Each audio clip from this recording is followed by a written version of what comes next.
L'UFC 312, tout ce qu'on a vu, bon, c'était pas grand-chose. En parlant du main event, Strickland contre Duplessis, ça s'est passé exactement comme je l'ai prédit. Après, c'est pas une surprise en soi, hein. On connaît tous Strickland. On sait c'est quoi son plan de jeu. À part envoyer sa gauche et sa jambe avant. Il fait rien d'autre. Et c'est ce qu'il a fait. Je pense qu'il a même fait moins, il a même lancé moins sa jambe avant que d'habitude. Mais il était plus défensif. Le mec, il était surtout au quatrième round. Quand il s'est fait péter le nez, c'était bien. Mais c'est là où il a commencé à être plus craintif, vous voyez. Ce qu'il a fait après, il a commencé à faire rentrer un petit crochet, vous voyez. Genre il a fait une gauche crochet, bam. C'était après juste à la toute fin de round, le quatrième round. C'est là qu'il a passé un petit enchaînement. C'est tout.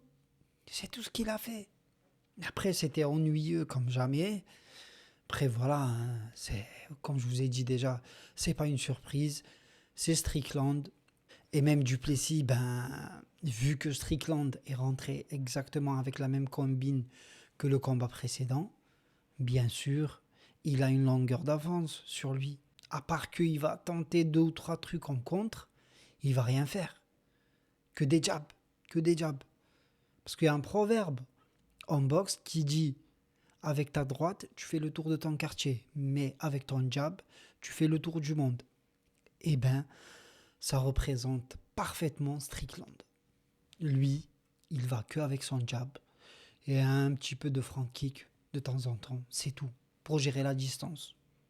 Donc le mec, il n'est pas du tout attractif. Et là, il tombe contre un combattant complet comme jamais, Duplessis.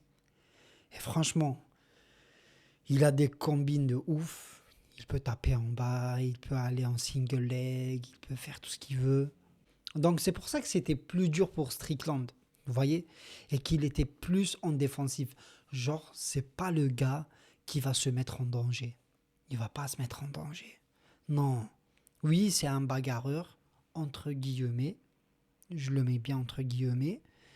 Mais c'est plus le mec qui va privilégier sa défense et sa sécurité. Il va pas...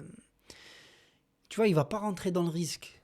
Il va pas percuter pour essayer de chercher un contre et un truc, vous voyez. Il joue pas à la roulette russe comme certains bagarreurs. Lui, non. Du tout.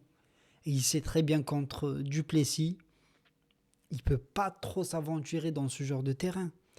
Et dès qu'il s'est fait péter le nez, eh ben là, on a bien vu que le mec, il s'est vraiment, vraiment retranché en lui-même tellement.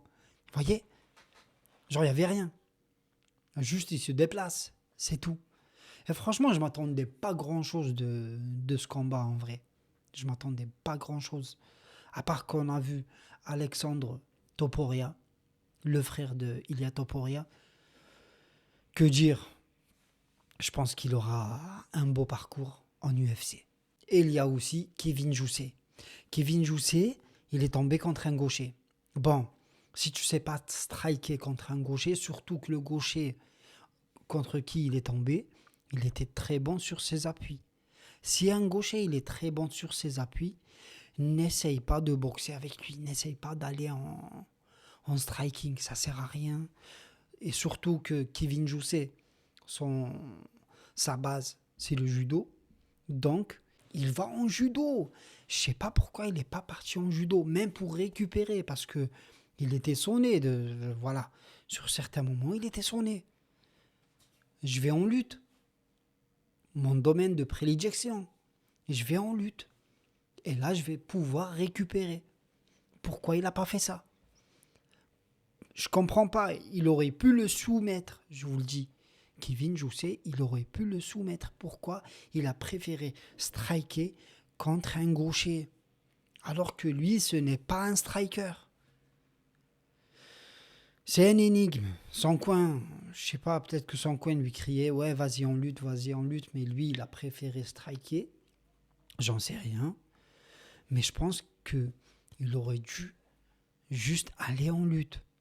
Et là, il aurait pu remporter le combat. Il aurait beaucoup, beaucoup plus de chance. Mais bon, j'espère que là, je crois qu'il est à 2 défaites contre 2 victoires. Je pense qu'il va se remettre en question et qu'il va voir, on va dire, certaines choses qu'il doit arranger. Et j'espère qu'on va le revoir bientôt et que cette fois-ci, il y aura des victoires. Parce que c'est le mec, il était prenable pour Joussé. Hein. C'était pas un gars, il était prenable. Voilà les amis, j'espère que vous avez kiffé cette courte vidéo. Voilà, on a parlé un peu du principal.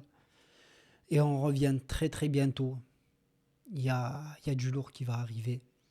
Pereira contre Ankalaev, les amis. Ça va être quelque chose. Là, c'est une carte. Là, on pourra parler. Et sur ce, les amis, je vous dis à très bientôt. Ciao, ciao.